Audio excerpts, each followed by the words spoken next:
That's crazy, it's Sonic 2. Can you see what we're doing here?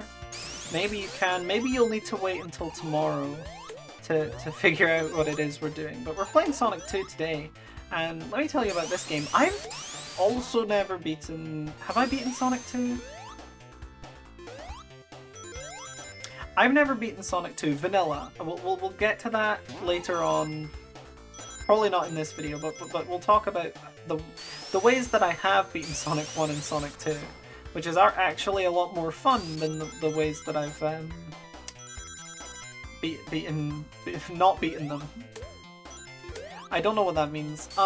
Sonic 2 is a game that actually greatly improves on Sonic 1. I like Green Hill a lot more than I like Emerald Hill, but I can't lie, the game's a lot better. The addition of the Spin Dash is really cool. Having Tails here is just like, wow, we have a little guy with us. Technically you can play 2-player with him, but I've got no friends. And I didn't as a kid, so I never played 2-player Sonic 2. Probably ever in my life. But I may have plugged in a second controller at some point. I would believe that. That seems about what I would do. I actually played Sonic 2 on actual hardware.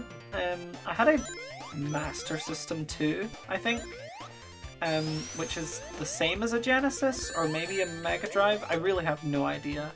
But the whole like Sega console in Europe versus America, I don't really know which one's which, but I had a Master System 2, and it had I had Sonic 2 for it. I didn't have Sonic 1, and I also had Bart versus the Space Mutants, which was a pretty cool game. I remember that one very distinctly because I think I only had 2 games, and you know, obviously I played Sonic 2 on I played Sonic 2 on Mega Collection, much like I did Sonic 1 in Mega Collection. But yeah, the point of this was, like, I think that Master System experience was my first idea of like retro technology being obsoleted. Because as a kid I had a CRT television. It's easy to plug a Master System into a CRT television. But then, at some point, I got a TV that was HDMI, and it was only HDMI. I can't remember if this was in the living room or if it was in my bedroom, but I remember distinctly having a CRT until... Honestly, I probably still had a CRT as the only television in my room. You know, entering high school, which for me would have been like 2014.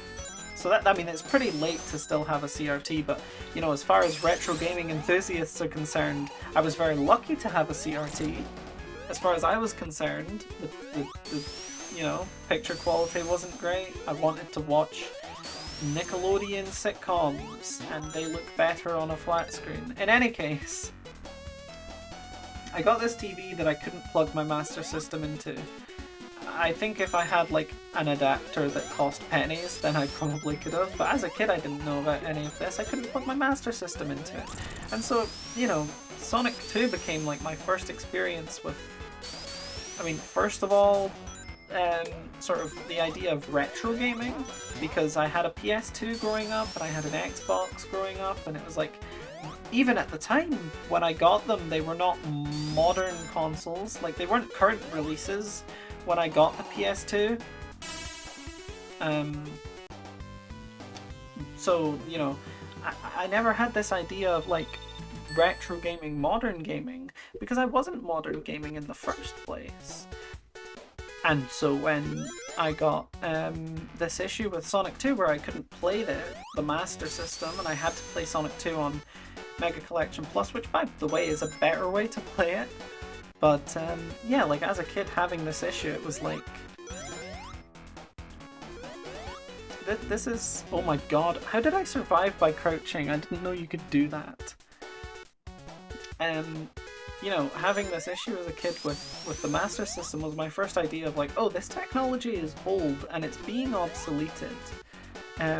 Which, as someone who cares about like video game preservation, that was my introduction to an issue that it turns out you face quite. I'm going to die again. What happened there? Why was I able to like push it but not die? Whatever. I think I'm gonna. I think I'm gonna game over. Probably. I always found Chemical Plant to be tricky, but I don't think I've ever died there quite so much as I have today, which is interesting. I don't know if I've ever died there before. I'm gonna be extra careful this time. Yeah. Yeah, I don't remember ever dying here before, so that's a new experience. But yeah, Sonic 2 might have been my first experience with technology being obsoleted, and that's kind of an interesting thing to think about.